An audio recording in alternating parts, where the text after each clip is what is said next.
Genèse chapitre 30. Lorsque Rachel vit qu'elle ne donnait pas d'enfants à Jacob, elle fut jalouse de sa sœur et dit à Jacob : « Donne-moi des enfants ou je meurs. » La colère de Jacob s'enflamma contre Rachel et il dit : « Suis-je à la place de Dieu qui t'empêche d'avoir des enfants ?» Elle dit : « Voici ma servante Bilha, aie des relations avec elle, qu'elle mette un enfant au monde sur mes genoux, et que par elle j'ai aussi des fils. » Elle lui donna pour femme sa servante Bilha, et Jacob eut des relations avec elle. Bilha tomba enceinte et donna un fils à Jacob. Rachel dit : « Dieu m'a rendu justice, il m'a même écouté, et il m'a accordé un fils. » C'est pourquoi elle l'appela Dan. Bilha, la servante de Rachel, tomba encore enceinte et donna un deuxième fils à Jacob. Rachel dit : « J'ai lutté divinement contre ma sœur et j'ai été victorieuse. » Et elle l'appela Nephtali. Voyant qu'elle avait cessé d'avoir des enfants, Léa prit sa servante Zilpa et la donna pour femme à Jacob. Zilpa, la servante de Léa, donna un fils à Jacob. Léa dit : « Quel bonheur !» et elle l'appela Gad. Zilpa, la servante de Léa, donna un deuxième fils à Jacob. Léa dit : « Je suis heureuse, oui les femmes me diront heureuse. » Et elle l'appela Aser. Ruben sortit à l'époque de la moisson des blés et trouva des mandragores dans les champs. Il les apporta à sa mère Léa. Rachel dit alors à Léa : « Donne-moi, je t'en prie, des mandragores de ton fils. » Elle lui répondit : « Est-ce trop peu d'avoir pris mon mari pour que tu prennes aussi les mandragores de mon fils ?» Rachel dit : « Eh bien, il couchera avec toi cette nuit en échange des mandragores de ton fils. » Le soir, quand Jacob revint des champs, Léa sortit à sa rencontre et dit : « C'est vers moi que tu viendras, car je t'ai eu en salaire pour les mandragores de mon fils. » Et il coucha avec elle cette nuit-là. Dieu exauça Léa, elle tomba enceinte et donna un cinquième fils à Jacob. Léa dit : « Dieu m'a donné mon salaire parce que j'ai donné ma servante à mon mari. » Et elle l'appela Issachar. Léa tomba encore enceinte et donna un sixième fils à Jacob. Léa dit : « Dieu m'a fait un beau cadeau, cette fois mon mari habitera avec moi, car je lui ai donné 6 fils. » Et elle l'appela Zabulon. Ensuite elle mit au monde une fille qu'elle appela Dina.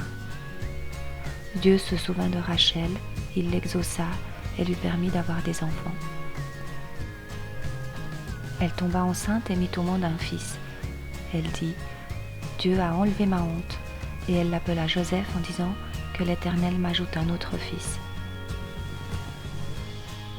Après que Rachel eut donné naissance à Joseph, Jacob dit à Laban : « Laisse-moi partir pour que j'aille chez moi dans mon pays. Donne-moi mes femmes et mes enfants pour lesquels je t'ai servi, et je m'en irai.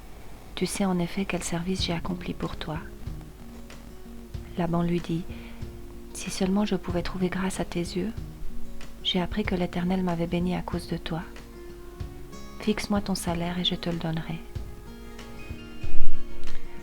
Jacob lui dit : « Tu sais comment je t'ai servi et ce qu'est devenu ton troupeau avec moi.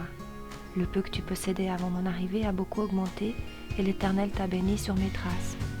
Maintenant, quand pourrai-je travailler pour ma propre famille ? » Laban lui dit : « Que dois-je te donner ? » Jacob répondit : « Tu ne me donneras rien, si tu es d'accord avec ce que je vais te proposer. Je prendrai encore soin de ton troupeau et je le garderai. Je parcourrai aujourd'hui tout ton troupeau pour en retirer parmi les brebis tout agneau tacheté et marqueté, et tout agneau noir, et parmi les chèvres tout ce qui est marqueté et tacheté. Ce sera mon salaire.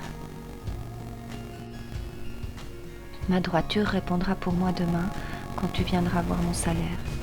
Tout ce qui ne sera pas tacheté et marqueté parmi les chèvres et noir parmi les agneaux, ce sera de ma part un vol. »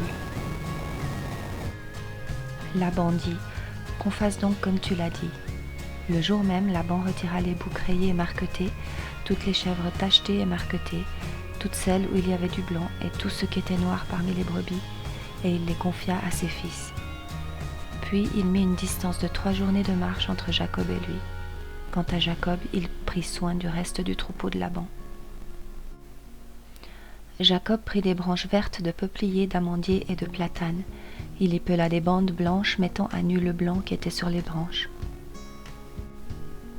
Puis il plaça les branches qu'il avait pelées dans les auges, dans les abreuvoirs, en face des brebis qui venaient boire, pour qu'elles entrent en chaleur en venant boire. Les brebis entraient en chaleur près des branches, et elles faisaient des petits rayés tachetés et marquetés. Jacob séparait les agneaux, et il mettait ensemble ce qui était rayé et tout ce qui était noir dans le troupeau de Laban. Et il se fit ainsi des troupeaux à part, qu'il ne réunit pas au troupeau de Laban. Toutes les fois que les brebis vigoureuses entraient en chaleur, Jacob plaçait les branches dans les auges, sous les yeux des brebis, pour qu'elles entrent en chaleur près des branches. Quand les brebis étaient chétives, il ne le faisait pas, de sorte que les chétives étaient pour Laban et les vigoureuses pour Jacob. Cet homme devint de plus en plus riche, il possédait du petit bétail en abondance, des servantes et des serviteurs, des chameaux et des ânes.